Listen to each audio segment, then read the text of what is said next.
What's up, everybody? This is your host, Jackson Mitchell, and we are back with another episode of the Walk On Mentality podcast. This week in the studio, we have the honor of sitting with Mr. Matt Johnson. Matt, appreciate you joining me. Absolutely, man. It's fun to be here. Fun to check this place out, and it's my second podcast studio I've been to in Austin, and they're all different. And yeah, man, it's good to be here. Let's go. So second podcast studio in Austin. You're relatively new to Austin, is that right? Very new to Austin. Got down here, I want to say February 27th. It was very, very late February. Mm-hmm. So what's that? February, March, April, May, June, July, August, coming on 6 months. That's wild. Gone fast. 6 months, so fast. And I feel like, based on what I know, it almost seemed like Austin was home already. So has that transition been, how's it been? Yeah, I mean, I came down here a lot in 2022, and I was down here for, some BPN stuff. I was an athlete with NVDM, which is triathlon coaching, and came down here a couple times on my own. And just every time that I left Austin, I felt like I was leaving home to go somewhere else. Like every time that I actually left to go back home. And so it's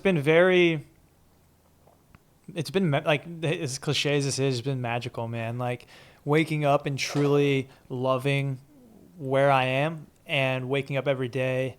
And the community in Austin is just, it's insane. It's next level. Like it's so hard to explain if you've been to Austin, you know exactly what I'm talking about. If you haven't, the best way I can put it is like, there's always people doing something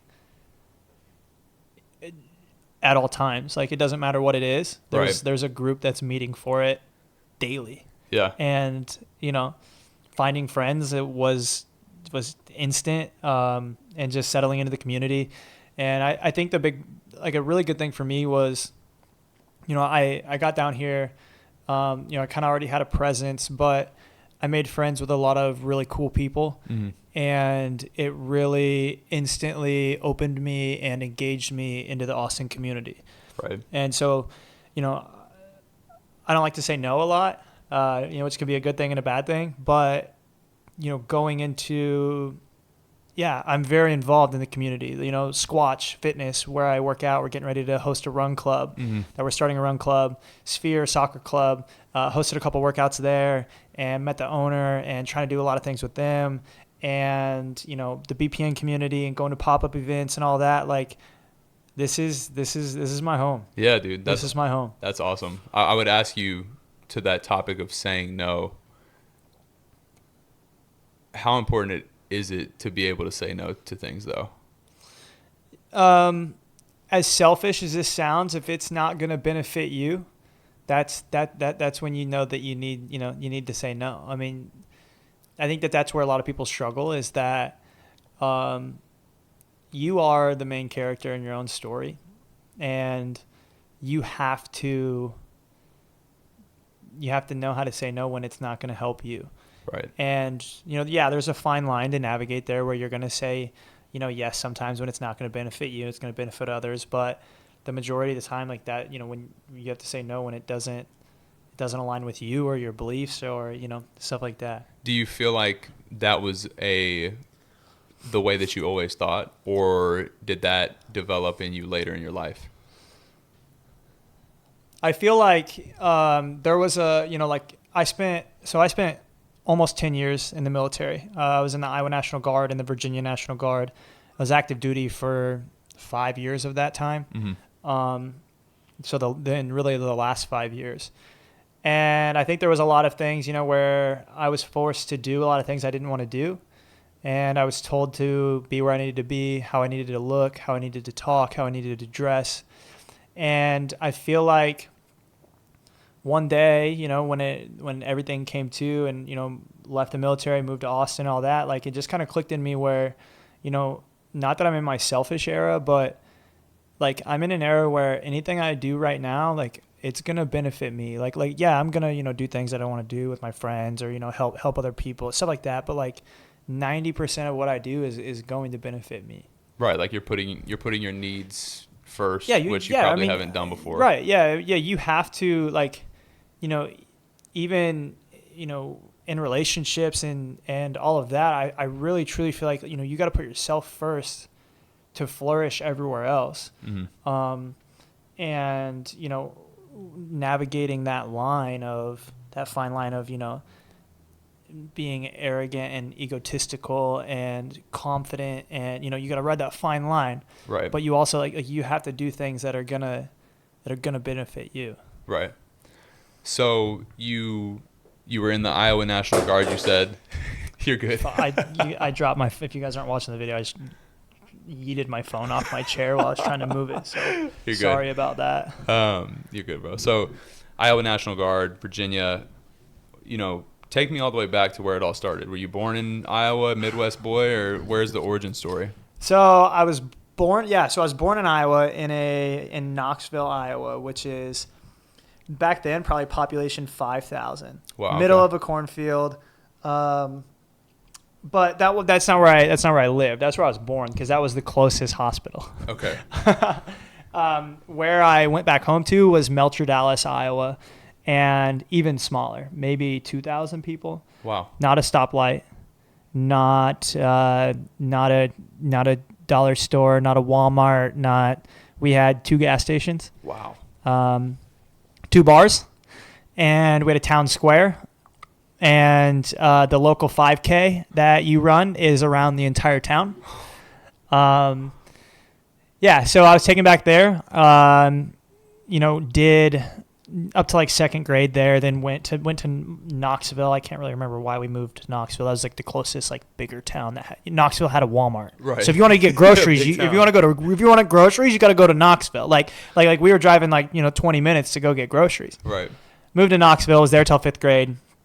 Grandparents and my mom got a job at the VA down in Fayetteville, Arkansas. Yeah. So we moved down to Fayetteville, and that's where I was raised. Okay. I was there from 5th grade to 11th grade. Kind of popped around a couple times. So my mom's ex-husband was was like a government contractor. So we quickly hopped to Virginia and did some stints. But I grew up in Fayetteville, Arkansas, and then moved back to Iowa. My great grandparents were getting older, and so they transferred VA jobs back to Iowa, and I graduated from Melcher after being gone for 10 years. Came back and graduated with a class of 30 people. Wow. It's interesting to think about those moves. When you came back your senior year, did you know people, or was it? You know what I do? Yeah, kind of. But what I really remember was, growing up, you have this picture of somebody in your head, and I remember very vividly going back, and everyone was grown, and because you're thinking 5th, 6, 7, 8, 9, 10, okay, 7 years. I'd been gone for 7 years, and no, more than that, because I left there in 2nd grade. Right. So that would have been, you're looking at 10 years. And so when I left, everyone was 8. And when I came back, everyone was, 17, 18. So it was, I knew people and made friends right off the bat. Again, all 30 friends that I had in my grade. And, but yeah, it was very different because you have this idea in your head of these 8-year-old kids, and then you move back and everyone's grown, and it's wild. Yeah. So you mentioned mom and grandparents' VA jobs. Was dad around, or? No. So my mom had me when she was, got pregnant when she was 17. She walked across the stage, high school graduation. I was ready to pop out. Wow. I'm pretty sure that's true. Or I just had. No, I don't know. Something like that. It was close. I mean, I was a March baby. Maybe she graduated a little early, but I'm pretty sure I remember that story. And she's definitely going to listen to this. So text me and let me know what the truth is when you're listening to this. Yeah, I mean, straight up, man, I don't know. I met my dad when I was 18. Who knows? Mom says he was a piece of shit. He was a piece of shit. Yeah. But here's the thing. You're 17. You're 18. You have no fucking clue how to raise a kid. Right. And I don't know. I don't hate him for it. I'm so indifferent, I didn't know what it was like to have a dad. So there's nothing that I can miss. Right. And my mom was a champ, man. Savage. She raised me. She took me fishing. She, she did everything, and she worked 2 to 3 jobs. And yeah, she was a stud. She was yeah, definitely my role model. Yeah, I asked that because, and we'll get into this, but obviously knowing what you do and seeing it, it's like people who do this kind of stuff, I can't speak blanketing across everybody, Yeah. but a lot of people, they've seen somebody who works and they're drawn to work in the process and the grind. And Yeah. there's something about that. So I just wanted to see what Yeah. that looked like for you.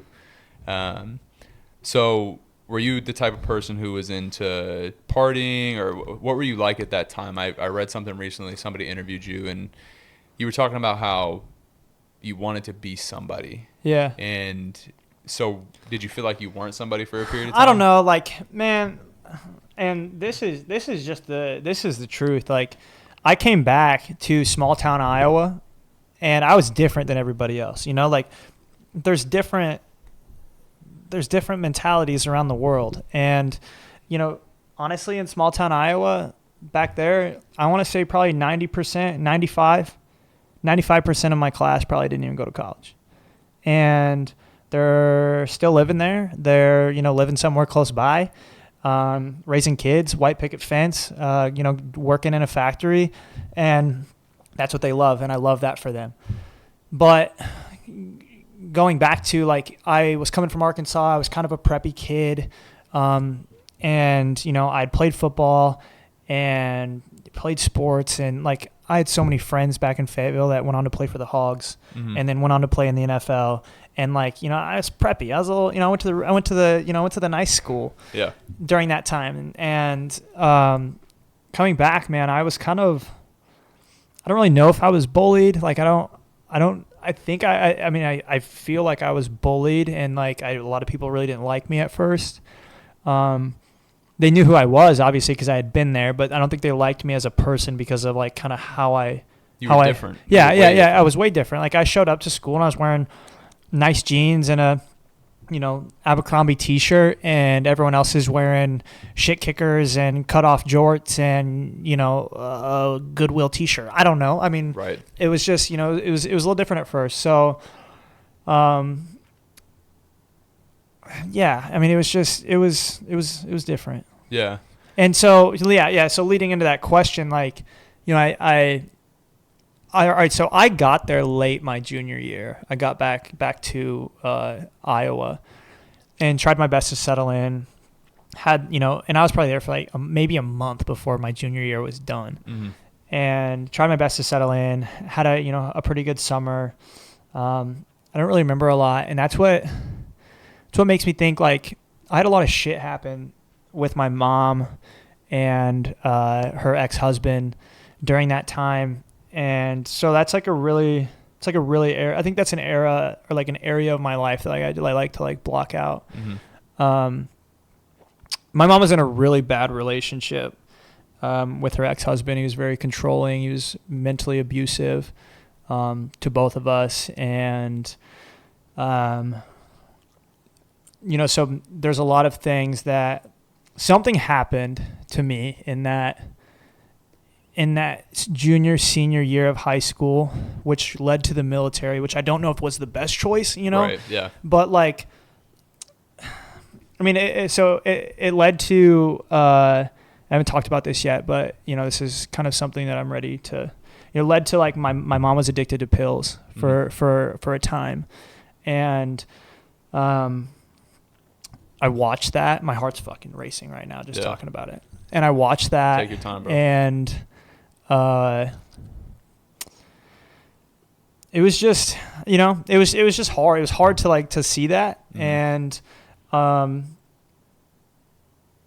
husband was he was a piece of shit. And there was a time where he grabbed my mom by the back of the head and bashed her face off of the front of the vehicle.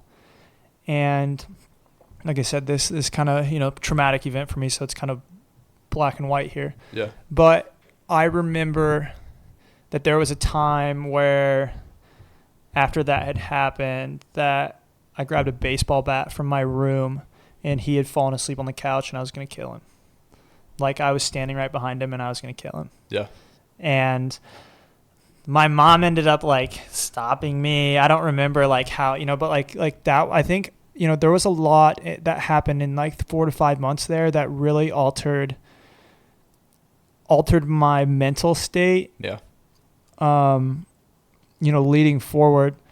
And so, I mean, after that, like shit hit the fan, like they got divorced and he drained the bank accounts and took the vehicles and we were fucking broke and struggling and life was terrible. And then everything obviously slowly started, coming together. Right. But yeah, there was a time frame there where like after that it happened, like something changed in me, like just seeing, and that's just a short part of the story, just seeing so much more shit. I've thought about that a lot lately because, I've been on these, 3 to 4 podcasts now where like people are like, why are you like the way you are? Right. So yeah, I mean, that was something that, I kind of sit in and think about. And I think it was, that short time frame where like, when we moved back to Iowa and he went off the rails, and I don't even care about the whole story, but I just remember like just mental and physical abuse and having to watch that as like a 17-year-old kid, and my mom and I, like our relationship's different. Like my mom's all I got. Right. And at that point I had a little brother, Marcus. He's about 8 years younger than me. So at that point he's probably 11. Mm-hmm. And, that just kind of like, that just flipped a switch in me where like I had that protective instinct and I developed that like mentality of like fight or flight, and it was always fight. I always wanted to fight. Like I just, even like after all of that, that traumatic season happened, like my mom and I, whenever like we would get into it, it was just fucking like we were just going at it. Yeah. And I think that's kind of what led me to the military, because I wanted to get out for a second. Like I wanted to, that's why I joined the Guard, because the Guard, for any of you guys that don't know, the National Guard is like 1 week in a month, 2 weeks in the summer. That's what you serve. Other than that, you have like a civilian job. And I joined the Guard because I just wanted to leave. Like it was 6 months. I was like, man, like I can get out of here for 6 months and like just be who I want to be. This is great. Right. And, left and did, 6 months of basic training in Fort Sam Houston, in San Antonio, and Fort Leonard Wood in Missouri. And then I came back and got right into a factory job. And I was like, fuck, like I don't want to be here. And yeah, there's another one of those tangents that but that was kind of, that was really, I think that there was, I don't even know how long that time frame was, but there was a time frame there where like, as soon as all that shit happened and I joined the military, that's what I'm going to say.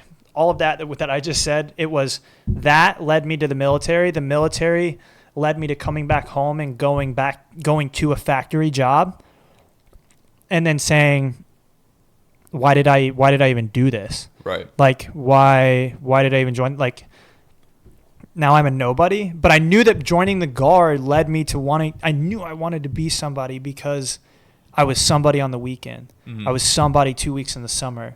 Like I threw that uniform on and people respected me. People treated me different, right? Like I walk into a gas station right now, right, just like this. No one's going to fucking look at me. Right. I walk into a gas station in uniform and someone's going to buy my food, buy my coffee, offer to put gas in my tank, want me to hold their baby. You know, I mean, which is, and it was just like, man, I was like, gosh, like I want to be something. Right. And I didn't know what it was at that point yet, but that was the start. Man, well, first of all, just want to like honor you for sharing that. You said it's like heavy, heart racing, like good shit. Yeah, dude, I was literally sitting here and I'm like, super powerful, bro. Seriously. I called my mom months ago, and when Joe Rinaldi invited me on his podcast, I called my mom and I'm like, hey, like, because that was kind of like the first like legit podcast that I've been on.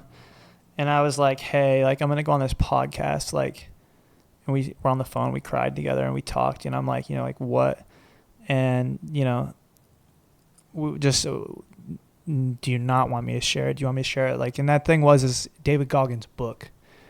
His book that he just released. He brought his mom on. Never finished? Yeah. Yeah. And he brought his mom on, and his mom talked, and they were fucking sobbing and crying and this and that. And I'm like, out of respect, I'm like, I call my mom. Yeah. I can see just what is okay and what's not. And my mom's a great person. That was just that was a rough patch. And, she's doing nothing but excelling now. Yeah.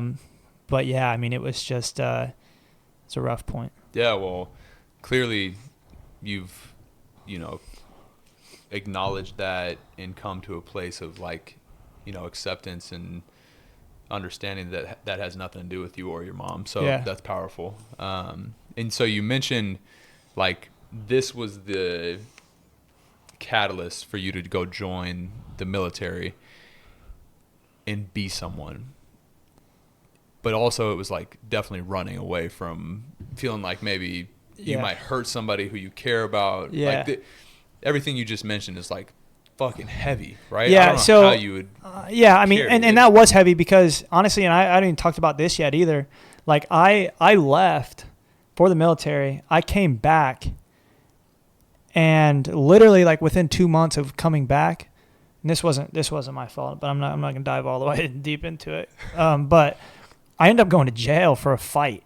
Yeah. Like, and it was defending my mom, and so I know like. There was no charges pressed. Like I got to jail and they're like, yeah, you shouldn't even be here. See you later. Bye. Right. But like, yeah, it's like I still had some shit. Like I was like, literally, I just got back.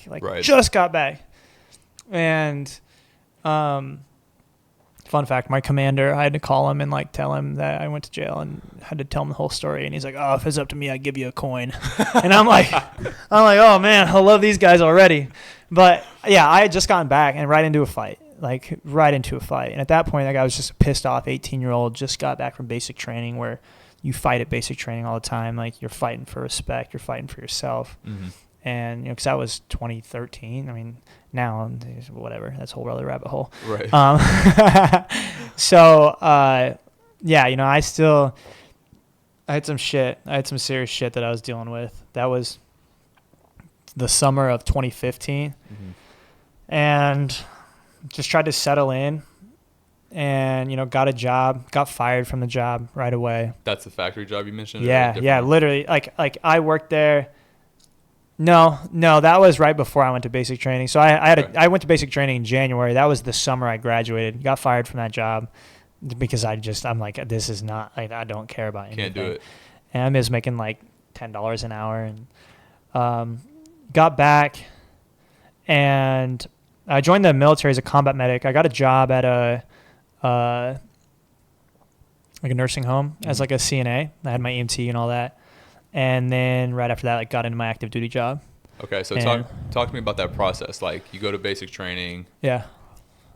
I don't know anything about the process now that I'm thinking about it, and it's funny because my family has a military background as well. But you go to basic training for 6 months. After that, you came back and got in the factory. Yeah. So how did you end up going from basic to factory and then back in? Yeah. So the National Guard, the Iowa National Guard, is based out of Des Moines, which is about 40 minutes north of Knoxville, Melcher, Dallas, where we were living at the time. Mm-hmm.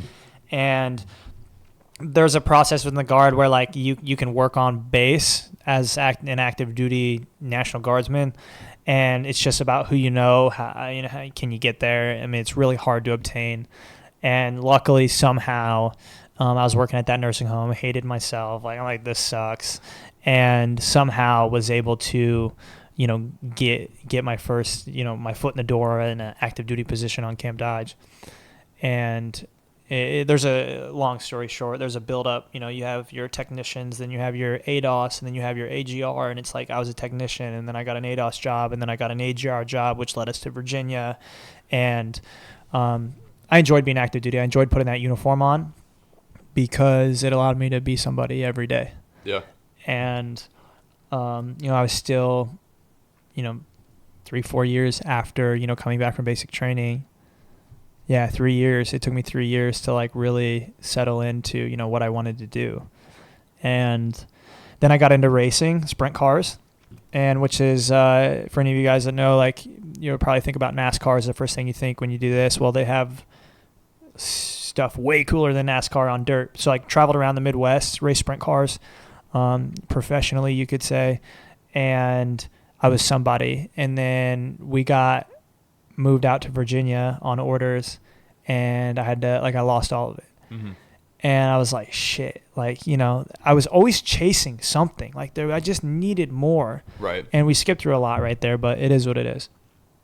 Then I got to Virginia, and I started running. Yeah. And we were in the mountains. We're in the middle of nowhere, Virginia, like Roanoke, Virginia, southern Virginia, like 80 miles from West Virginia, 80 miles from North Carolina. And we were right in the mountains, and I just started running. Why? I mean, so 2020, the end of 2020, I started running back here in Iowa. Mm-hmm. And this was 3 years ago that you started running. Okay. Yeah, for sure. Like my first like big year in endurance sports was last year. Okay. Wow. Yeah, brand new. I'm a baby. baby. Yeah, so I started chasing purpose, right? Like trying to figure it out. And here I come across, I don't remember how, Can't Hurt Me by David Goggins. And I listened to it. Have you ever read it? Okay, so shit upbringing.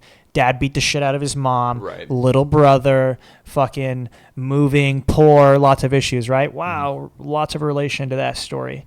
And that was the first chapter, and I was hooked. I'm like, dude, what? Like, who the hell is this guy? Right. And then I really, that's like, I really related to that. And the biggest thing was, like, as I got deeper into the book, I'm like, why the fuck am I not you? Like, and truly, because I'm like, dude, like, you went through the same shit as I did. Like, you were a single mom because your dad was a piece of shit. And then your mom went through boyfriends, and then, you were poor, and like, and I'm like, dude, like, this is me. Like, this is what I've been through. And then, like, he joins the military. I'm like, holy shit, me too. There was a lot of, like, relation in that book, and I just took to it. And fuck, man, then he's talking about running, and I'm like, well, I'm going to start running. And I started listening to the book, and I started running and running and running and listening and listening. And yeah, I mean, that that's how. And then I got stationed in Virginia. Mm-hmm. And by that point, like, I was already through the book. I was already to the point where, like, okay, like, I want to be, like, I was ready. Right. I just needed to gain knowledge, and I needed to find a way to get my name out there, because I knew at that point, like, I was like, I have the mentality. That book that changed my life. It changed my fucking life reading that book. Mm-hmm. And I was like, if this guy can do what he did, I'm like, I'm going to do it, and I'm going to do it even better. Right. And that was, I mean, I don't care what anyone says. Like, that's my mentality. That was exactly what happened in my mind. Yeah. Now, you talked about, as you were telling that story, you talked about finding your purpose and chasing your purpose. Do you remember, younger Matt Johnson, what you thought your purpose might be? And then now, what is your purpose? Yeah, I mean, I feel like, everyone, your purpose changes. Mm-hmm. Seasons of life. Like, I joined the military, and I'm like, oh my God, like, serving my country, this is my purpose. Right. Then I found sprint car racing, and I was like, oh my gosh, like, sprint car racing, this is my purpose. Then I got to Virginia, and I started running. And I had a friend at the time that I had followed through social media, that I had ran with, who I watched him, like, they called him like the Waukee, Iowa, Waukee flag runner. Mm-hmm. His name's Bruce. And he would run with the American flag like every single day and do all these races with the flag to raise money for charity. Now fast forward, like, we get moving to Virginia, and I start running, kind of communicating with him. And I did like a little 5K race and went like 16 something, which is super fast. But was just running trails, and did the New York triathlon, which ended up being a duathlon. Got like 7th overall. I was on like a little fucking Walmart bike. And this is with no, I mean, you played football growing up, but this is no like real like experience running. I stopped playing football my sophomore year because people were literally kicking the shit out of me because I was so fucking small. So really, truly, I played baseball. I played varsity baseball. I was right field because I sucked. All of you guys out there, if you know about baseball, they put you in right field because you're like, oh shit, well, you're the best we got. Right. Like, I was right field. And then basketball, maybe 10 minutes a game. Like I was just fast. They're like, hey, go steal the ball. Right. Like I played basketball, baseball, baseball. That was it. Football, like I didn't play in Iowa when I moved back. I didn't play Okay. I stopped playing because I was in Arkansas. Like I said, like, dude, those guys were just beating the shit out of me. And I went out for golf to avoid going out for track. Because, small town Iowa, everyone plays every single sport. Everyone does it. And all my friends are like, yeah, we're going out for track. And I'm like, fuck you. Like, no, we're not. Like, I'm joining the golf team. Right. And so I did. I literally joined the golf team just so I didn't have to run. And yeah, then truly, like that's it. Like that is like bop, bop, bop. That's it. David Goggins' book, Can't Hurt Me, changed my fucking life.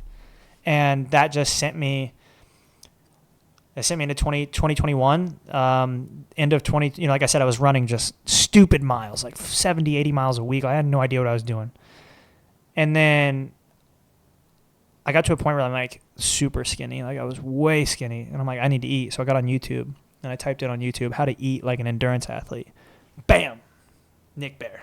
Yeah. And I'm like, whoa, this guy's pretty cool. Yeah. Got to watching his videos.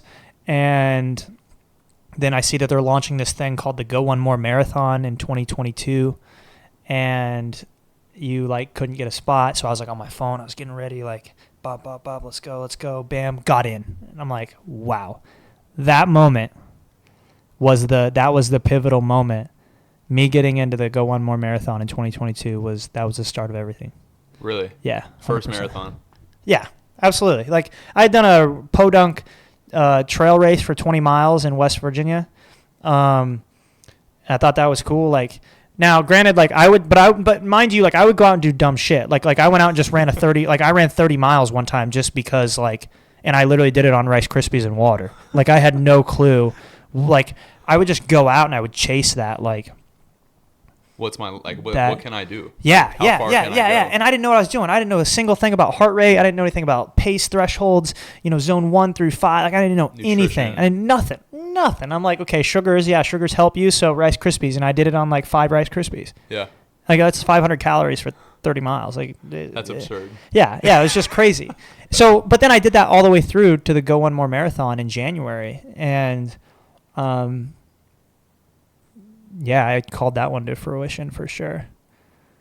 So, gosh, dude, it's so interesting how like perception can be so different than reality. Yeah. Because I would have 100% thought that you got into running and signed up for a race early and started training and it was structured and there was a build to get you to a point where you've accomplished some of the things that you have, which we'll get into. But to know that you just like randomly started running because you read David Goggins' book is hilarious. Yeah. I mean, truly, but like, I found like this is my God-given talent to be an endurance athlete. I don't know if it's running. I don't know what it is yet. I'm a baby. Endurance. I'm a baby. Yeah, it's endurance. Like I can just do hard things for a very long time, and I'm just glad I found it because there's people their entire lives that go and they don't find it. Yeah. And so I mean, you want to dive into to 2022? It was wild. It was insane. Yeah. First though, you mentioned your purpose. I saw something earlier today from Jeremy Hills, who's the president of Collective, the gym here in Austin, and he was talking about how passion is more self-serving, but purpose, while it serves you, it also can serve other people. So you believe your purpose is endurance? No, my purpose is to inspire others. Okay. That is 100%. Like my purpose, like the reason that I am put on this earth, I am 100% convinced is to help and inspire other people. Like that's why I'm a coach. That's why I do this crazy shit. I want to do for others what David Goggins did for me. 100%. Like that is my purpose. Like if I can inspire just one single person to go and sign up for a race or go run a mile or, something like that, like I am fulfilled. Like that's my purpose. Like I want to change lives. Yeah. Have you met Goggins yet? I have not. Not yet. I don't even know. Coming. I mean, I don't even, I don't know. I mean, to me, like he's just a dude. Yeah, He's of just, course. you know, 100%. And, you know, like same thing with Nick Bear. Like I met him in 2022 and have been around him a lot and talked to him now and all that. But like the crazy thing is like, y'all got to just try not to like idolize these people. Like they are just truly Everybody. like I see people all the time like commenting on Nick's stuff and they're like, man, like the day I meet you is the day my life is just going to be changed forever. And like, yeah, like that's awesome. Right. You know, but like also like it's just you got to like he's no different than you or I. And he'd sit right here with us and you know, yeah, I mean, you he's got to look just at yourself that way. yeah, 100%, 100%. Yeah. That's self-love, baby. Yeah, that's it, dude. And it's so funny because like that's another one of those things that sounds cliche and cheesy, but it's like no, you got to love yourself. You got to believe in yourself. You got to think that you're that person that like if I met myself, I would be like, damn, like so happy to know that person. Yeah. You got to think that way. Oh, 100%. And that's kind of like I'm there. Like I will, you know, it's riding that fine line between like it doesn't matter, right? Like going into a race, I could get dead last, but I'm going to be the most confident motherfucker at that start line that you have ever met. Like you'll probably hate me. You'll probably think I'm the biggest arrogant prick that you've ever seen. But like I will like it doesn't matter. Like even the start line of Leadville 100, I'll show up to that start line thinking I'm going to win the damn thing. Right. But you have to do that. Like you have to have that, set yourself apart from the rest. You have to have that mentality. Right. You have to, like, you know, and that's, you know, that's where we dive into, you know, all that. But it's like the uncommon mentality, the built different mentality, the walk on mentality. Like you have to have that edge. And if you have that edge, no limits. Yeah. Everyone's pussies, man. Like if you grab that mentality, you know who has that mentality. Like you can walk into a room and you can be like that guy, and that guy. Like all four of us are going to war. You know, I mean, you can just tell by how someone carries himself. And that's a lot of things that I'm finding too in my friendships is like I have a lot of friends that are like really badass dudes. Mm-hmm. And I also have a couple of friends that I'm like, you know, you need to tighten your shit up a little bit. Like, you know, there's friends that I've been, you know, hey, I'm gonna do this, and then, you know, when it comes down to doing a fitness event or something, and then they don't do it or they pull out or, right. You know, like, you know, because a lot of people like to talk. But if you're gonna talk, you gotta walk. Be about it. 100%. You have to. Speaking of that, you just ran 50 miles overnight. And I know you had some homies who did it with you, but talk to me a little bit about that process, that experience, the thought behind it. Well, I think we got to come back. Yeah. So take it back. We'll bring it. Yeah, we'll bring it back to. So I stress fractured my fibula. Yeah. In April of 2023. Okay. Yeah. Because I won the Go One More marathon in 2023. And then I did Ironman Texas 6 days later. So I won the marathon on Sunday. And then Tuesday I left for Houston and did the Ironman with no training. PR'd my Ironman. Crazy. Don't know how that happened. But at mile 24 of the marathon, like in stride, I felt it just like the bone just slipped. Mm-hmm. And I'm like, fuck. So I went no running for 6 weeks. And then built back up my miles. I went 16, 32, 86, 103. Bop. 4 weeks in a row. Right back to business, baby. Yeah. We're in Leadville prep, you know, like at that point I'm like, we gotta go. Right. And then I tapered. I didn't taper. I deloaded at 103 and then did a 96-mile week with another 52-mile run. Went sub 8 hours. It's like a 9:06 pace carrying the American flag for Valor Fit, veterans charity, or a charity that helps veterans. And then the very next week, so I had that 52-mile run. The very next week, I did 120 miles in 6 days, which was the largest amount of miles that I had ever ran. It was called my peak week. I'm training myself for Leadville. Yeah. It's called my peak week. And then I was looking at the calendar and I'm like, man, like I just need one more something. Like something needs, something big. And I texted my buddy, and I'm like, what do you think about 50 miles overnight in ATX? Mm-hmm. And he's like, I'm in. Austin Myers, he's pacing me for the Leadville 100. He's like, let's do it. So we have this group chat with all my friends that run, and it's called Group Loop. So I put out this massive text. I'm like, hey, we're doing this. And they all showed up. Yeah. And I had Brady ran 21. Brady ran 20. Billy ran like 24. Juan ran like 21. These are all different miles too. I had someone with me all night. That's awesome. And then Robin, who's like, Robin. Yeah. Like, don't even know how to pronounce his last name. Yeah. Mr. 70th in the world in high rocks. Yeah. Wild. Yeah. Pumps out the most miles he's ever ran in his life, 32 miles. I think he goes by kilometers. Yeah. And yeah, man. So I came up with this idea. We started at 8 p.m. I wanted to be tired. I wanted to like embrace the suck. And, because at Leadville, when I was at Leadville last year, like I had a lot of fucking issues overnight where I was like hallucinating and I fell asleep standing up and like shit just was crazy. And I ended up having the worst run of my entire life that night, which is phenomenal for training. Like mile 7, because I didn't realize my dumbass just likes to do these things that the week before I ran 120 miles in 6 days. And I didn't take a day off. I just ran like 2 miles on Sunday and then right back into it on Monday, leading up to the 50. Right. So then I get out there and I get 7 miles deep and I'm like, I'm fucked. Yeah. Like my knees, my feet, the bottoms of my feet, my legs, my hip, everything. And I'm like, why is this happening? And then I'm like, oh shit. I'm like, that makes sense. Like, I'm like, I get it. Okay, I get it. So like the pain cave, if we've all probably been there and doing something. I was there for 7 hours. And I get into the pain cave when my body says, we're not going to do this. And then my mind's like, okay, yeah, we're going to quit. And that happens to me. When I get in the pain cave, my mind and like we have a meeting of each other. Right. And my mind's like, we're going to quit. And I'm like, hell yeah, we're going to quit.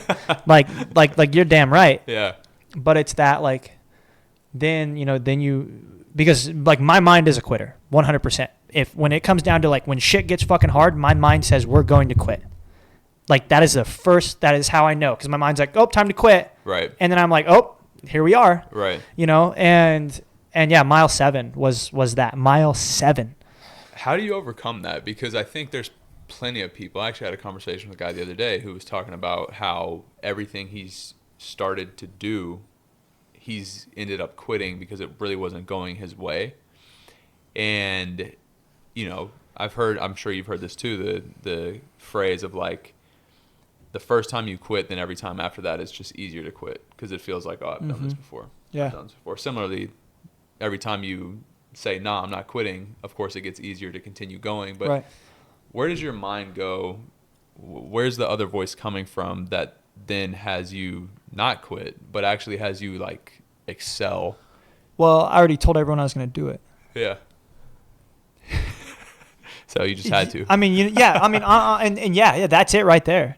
That's where I take myself is like, I remember, like a big thing for me is like, if you say that you're going to do something, you do it. Mm-hmm. And I'm not talking about fitness. I'm talking about like, if you say, hey, I'm going to be at your house at 8:00, then be at my fucking house at 8:00. Don't roll up at 8:30.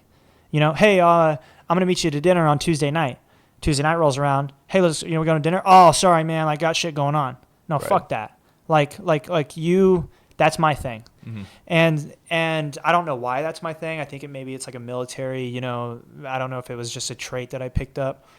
So to me, like when I get in that mindset, it's like, I already told everyone I was going to do it. I already said I was going to do it. Like I'm not a bitch. Like I'm not going to bitch out. Like I said I was going to do it.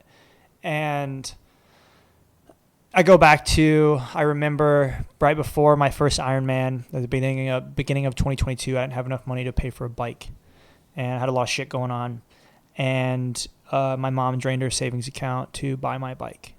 Wow.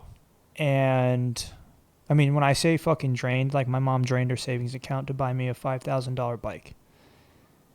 And she bought me that bike, and I took it, and I'm like, you're not going to regret this. Like, this is, I'll get there one day. Mm-hmm. One day I will get there, and you will never have to worry about a single thing for the rest of your fucking life.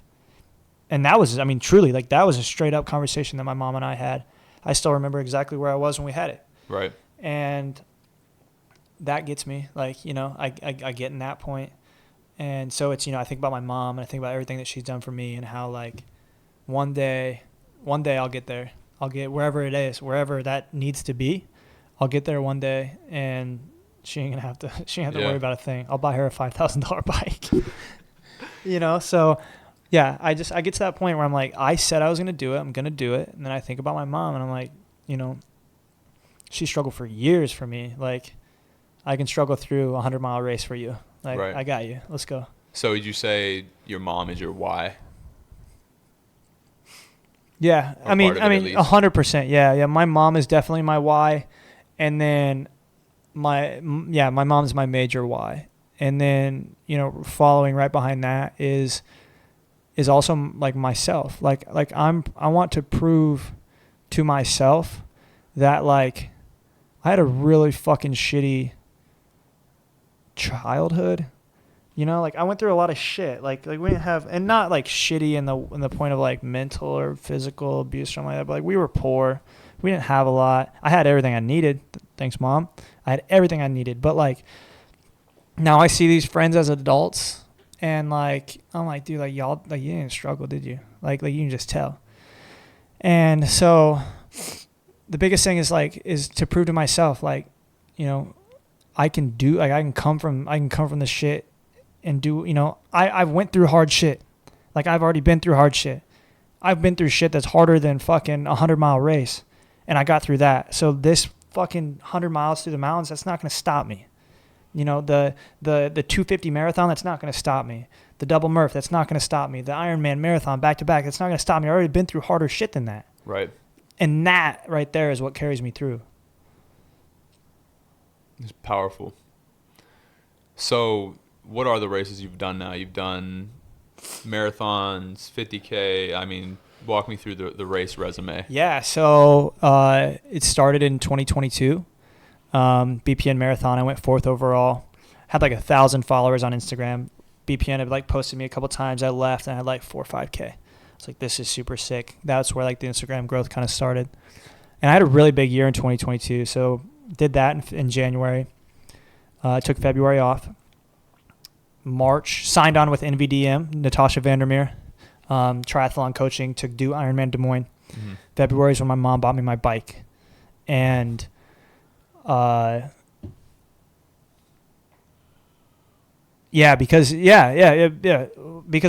was trying to figure out, why did my mom have to buy my bike? Because we had just moved from Virginia, mm-hmm. and the military didn't pay for our move. There was a big mess up. Okay. And the military didn't pay for our move, so we had to pay to move all the way back. Good Lord. And I didn't have the money at that time. I mean, we moved an entire house all the way back to Iowa. Yeah. And I didn't have the money at that time, and I had to get into training. Like, I knew what I wanted to do. Mom forked over the money. Bought the bike. February. So started training with NVDM. First time I've ever been coached. March, I won the Des Moines half marathon. April, I went down to Arkansas, where I grew up. Mm-hmm. Ran the Sticks and Stones 50K, set the course record, and won it by like a half hour. Wow. Like, won the whole thing. Yeah. April took off April. Mm-hmm. May, I took off. June, I did Ironman Des Moines, my very first Ironman. I went 9th overall age group. Full? Yeah. Yeah. I've never done a half. I've only done 2 fulls. Okay. I do a lot of, I do things way backwards. I love it. Then that was June? Yeah. Yeah. July, 40-mile run, longest run ever with the American flag for another local veterans charity. Phone call,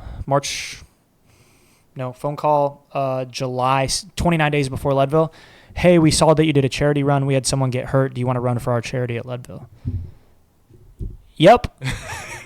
August. So did you know about Leadville? No, I mean, I knew of it because of Nick, but like I just knew it was a 100-mile race. I'm like, yeah, sign me up, let's go. Yeah. And I had 29 days. Like I didn't train at all. My longest run was 40 miles. Got to Leadville, made it to mile 60, couldn't stand up, literally could not stand up. Little brother had to like pick me up, who's now like big brother to me, and had to like pick me up, stand me there so I could lock my knees. I walked the next 50 kilometers and got cut off by time. Didn't quit. They took my fucking bib. Yeah. Still pisses me off. Anyways, 87 miles? 87, redemption. That was August. Then at Leadville, I got hurt. I fell asleep when I was standing up. I fell down. I displaced a rib, broke my wrist. And so I took the rest of the year off. And then my race season this year started with a win at the BPN Marathon in April. Mm-hmm. So I didn't race at all September, October, November, December, January, February. No, I raced February. Austin. I did the Austin half. Yeah. Okay. But I didn't know. Like I just came down here on athlete weekend. I was gonna say it was kind of on a whim, wasn't it? Yeah, because I just came down here on the ambassador athlete weekend, and Nick was there, and he's like, "Are you running?" And I'm like, "No," and he's like, "Why not?" I'm like, "Fuck you mean why not?" Like, okay, okay, I'll run. And I wanted to go 120. I wanted to PR, and I went 123 because South Congress is just. Oh yeah, I know. Unforgiving, man. Yeah. So yeah. So I did that. I didn't really, whatever. Didn't really count it. Paced a friend for Rocky Raccoon in February also, and then moved down here. Raced in April. Raced in April twice, and then I haven't raced since April. So now we're in almost August. When is Leadville? August? 26 days from today, August 19th. So obviously the mileage is there. You've been prepping your ass off. I recently did a short trail race, but with quite a bit of elevation in Utah. How do you prep for that aspect of it? The elevation? Yeah. You don't. So you just, when are you going up? I mean, there? okay. How many did I, or how do I prep for it, or how do other people prep for it? I mean, I guess both really. Like, so there is things out there that are called altitude tents, that are thousands of dollars that Nick Bear slept in. Oh yeah. He slept in that. He wore a mask that only gives you a certain amount of oxygen. But these are thousands and thousands of dollars. Great for him, but I don't have thousands and thousands of dollars to throw at stuff like that. So you go out. I'm going to go out there 3 days before. Okay. Because I did that last year, and I felt like there's two sides to it. There's people that say you need to go out 2 weeks before, and you need to acclimate, and you need to get there, and life's going to be great. And I was talking to a friend this morning who lives out in Boulder, and Charlie's like confirmed exactly what I did last year. He's like, no, he's like, absolutely not. He's like, if you're out here for longer than 3 days, he's like, it's going to shock your body. Yeah. And he's like, if you get out here on Wednesday night, then you have Thursday, Friday, race on Saturday, your body's not going to like have time to understand what's happening. Right. So I'll go out there on Wednesday and then race on Saturday. Okay. And this time around with a true prep, although, coming off an injury, whatever, how are you feeling leading up to this event?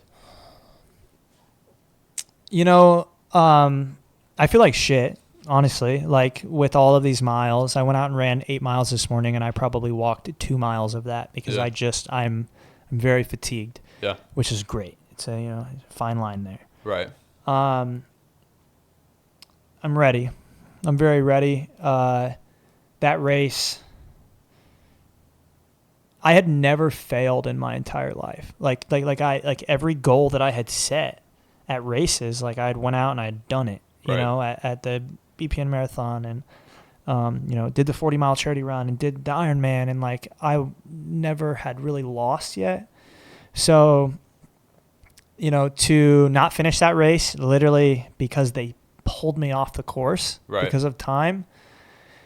It's starting to get to me now. I knew that this would happen. Like, it's kind of like I'm pissed off at the world. Right. And I'm getting to that point. Like my toxic trait is I obsess, and it hit me last night. And I don't know why it's crazy that it did, but it hit me last night.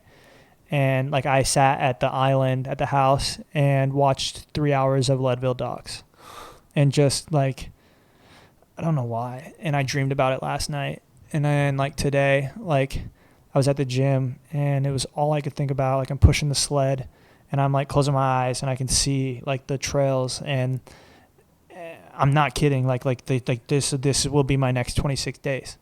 Like I will obsess over it, and I'm gonna shock the fucking world. I can tell you that. Like I will shock the world, or I will blow the fuck up at 50 miles and not finish the race. I mean, there's not going to be any in between at all. Yeah. But I'm telling you, like the confidence that I'm carrying into this race, to be able to fracture that bone, and the rule is 10%. You up your mileage 10%, which means if you run 10, you run 11. If you run 11, you run 12.5 the next week, and this and that. Through strength training, I went 16, 32, 86, 103, 96, 94, 120, 100, and now I'm going to have a 65-mile week to taper down into Leadville. Right.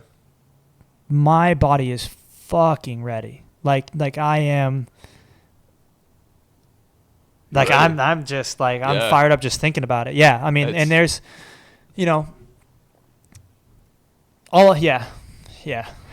Dude, so it's like, what's my heart rate? It's right awesome, now? dude. I mean, it's really cool when you talk to somebody and you can see and feel the emotion, the passion, the commitment, dedication, consistency that you like exude toward this thing that you feel is your calling, and clearly you're gifted in it as well. To be able to do that, to be able to start 3 years ago and have had the success that you've had so far, like you have a gift, but you've also leaned into that and worked hard. Yeah, and that's something that like, there's always those thoughts in the back of your head where like, oh man, like, I think about last year, like I think about that exact moment when I couldn't run anymore. Mm-hmm.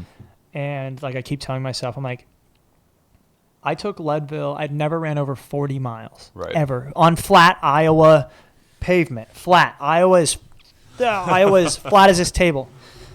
And I didn't train for Leadville. I didn't do anything. I literally just went. Mm-hmm. I made it 87 miles in the Rocky Mountains. I'm like, I'll be all right. Yeah. I'll be all right this year, you know. But that's what I texted one of my friends today, Bobby Daughtry, and I told him, I said, it's not a matter of if. Like, it's a matter of, like, how fast. Mm-hmm. And that's this year, which I know, like, you got to be careful. Like, it is Leadville. Yeah, I agree. But I'm not going back. I'm not going back to Leadville. I'm not going to do it again.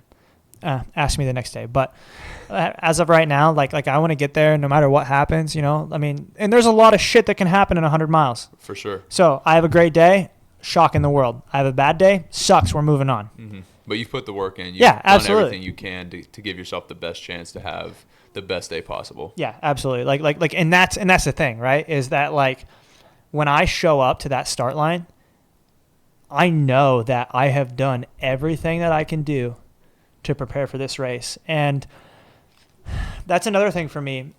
I'm terrified of Leadville. I'll be like Leadville just sucks. It is a scary race. But like when I get to the start line of anywhere, like I don't have pre-race jitters. Like I'm not white in the face. I'm not, because I know that every time I toe the line, that besides last year at Leadville, that was completely different. Don't hold me to that one. I know that every time that I toe the line, like I've done what I needed to do to be there. So whatever is meant to happen is going to happen. And if you can find that mentality and apply it to every aspect of your life, like, if you can show up to work and you have done everything that you can do to have a good day, then you're going to have a good day. For sure. You show up to the gym, you're like, I've done everything I can to prepare my body for this very moment that I'm going to lift weights. You're going to have a good day. You put gas in your car, you clean it out, you air up your tires, you clean the outside of it, your car looks good, you're getting in it, you have gas, your tires are aired up, it's going to go. Right. It's the same thing, you have to prepare. And if you truly prepare, you'll meet that start line with a smile on your face, no matter what. Yeah. So I think we share something in common, the whole kind of getting obsessed over certain things. And this past weekend, I came across a documentary called Beyond Human. It's about Lionel Sanders, Sebastian Kienle, Heather Jackson, And several quotes that I heard stuck out to me in it. And one was Lionel. He was like, who the fuck set this limit? Like, there's no limits. Sebastian was talking about how his favorite thing is when he feels like his legs are going to fall off when he gets off the bike, and then he goes and runs 26.2 miles, sub 3 pace. Oh, yeah, easily.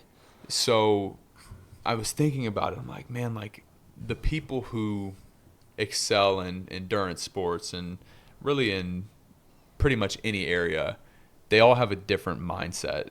Is there something that you can pin to what makes people like yourself or those folks like different?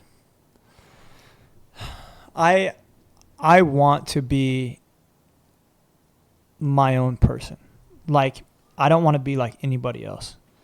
And like right here on my hand, uncommon. Like, I tattooed that on my hand right before Ironman Des Moines in 2022.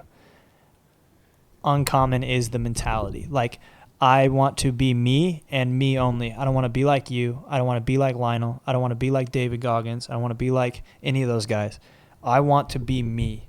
And that circles it back around into like my like built different tagline, whatever you want to call it, that I've, established is like built different. Like I am not like you. I can promise you that. Right. And here's the thing. You can talk yourself into so much shit. Like, if I stand in the mirror every day and just tell myself that I'm built different, I'm going to start to believe that, whether it's true or not. Right. That's something that comes to me is like, I run the cities of Austin, Texas, and I look around and I'm like, this is my city. This is my city. I tell people I'm running with that. Like I was running with a friend the other day, and like we ran by the Austin High School track where you get the city view. Yeah. And I'm like, this is my city. It's not my city. You know what I mean? Like, it's not my city, but I promise you what, I believed it in that moment. And so like, what sets us apart, what sets people like that apart is like they believe in themselves. They believe in finding the higher purpose and finding those limits. Here's the thing. Why do you see so many ex-drug addicts go into endurance sports? Because they're addicted. Because it's an addiction. It is an addiction, 100%. And, we're addicted. We're addicted to the chase. I'm chasing the next high. And that high for me is the pain cave. Because I got through that race or that run, the 50-mile run overnight, and I don't know. I was just like, yeah, I'm that guy. Right. I watched the city of Austin. I started at 8 p.m. I watched and I ran the same route from the pedestrian bridge in Metropolis down 4th Street, and then left on Congress, all the way up Congress, all the way back down, right on 4th Street to my house. And I watched the city slowly go out. I watched everyone get absolutely slaughtered, which nothing wrong with. And then I watched the city slowly die, and I watched the city slowly come back to life at 5 a.m. And that was probably one of the craziest things in my entire life to be able to experience that, because every loop was probably like right under 2 hours. It was an 8.5 hour run. So you got to think 8 to 10, 10 to 12, 12 to 2, and then kind of like 2 to 5. Yeah. And watching like everything go up and down and back up was just insane. But where I'm going with that is like, not that, I'll go out. I'll go, you want to go out? You want to have a couple beers? Let's go do it. I'll stay out till 2 a.m. Doesn't matter. But what I'm saying now is like, that gave me a sense of like, I'm different than you, because you would never do this. And you get those drunk people that were yelling at us and, saying, stupid shit. Me and Robin, there was 3 dudes running shirtless. Right. Like, and people are drunk yelling shit. But it was just like, there was a smile on my face the entire time. It's just like you would never do this. You couldn't. Right. And that, like, number one, to like inspire people, where like people are like, oh man, like he ran overnight. Like, that's crazy. Like maybe I could do that. Right. One, bam. That's number one. Number two is because I like that feeling where I'm like, You know, when someone's like, man, I could never do that. I know. I can. Like that, you know. I don't know. I hear you. You know, I mean, yeah. and same thing, right? Like I look at these dudes that are like, oh, they're benching, you know, 225. And I'm like, wow, I would love to bench 225. Never going to happen if I don't stop running this many miles. You know what I mean? Like, yeah. like, you know, so they're built different too in their own way. Right. And like, you know, everyone has that, you know, that all of our sayings, right? Like I think about Harrison Zucker, who never off track. I don't know if you know of him or not. Yeah. Me, built different. You, walk on mentality. Brady Oak, you know, uncommon with Tua, you know, take uncommon action. Mm-hmm. Same thing we talked about before we turned the mics on. Same shit, different label. Yeah. We all carry the same mentality. We just use it in our different ways. Right. You know, so people that are out there that haven't found that yet, if they do and they come up with their own, you know, little, you know, slogan or, you know, something like that, like it's still the same mentality. You just got to find it. Mm-hmm. Brand it however you want. You know, go one more. You know, I mean, brand, you know, do it however you want. It's all the same shit. It's just a different label. Right.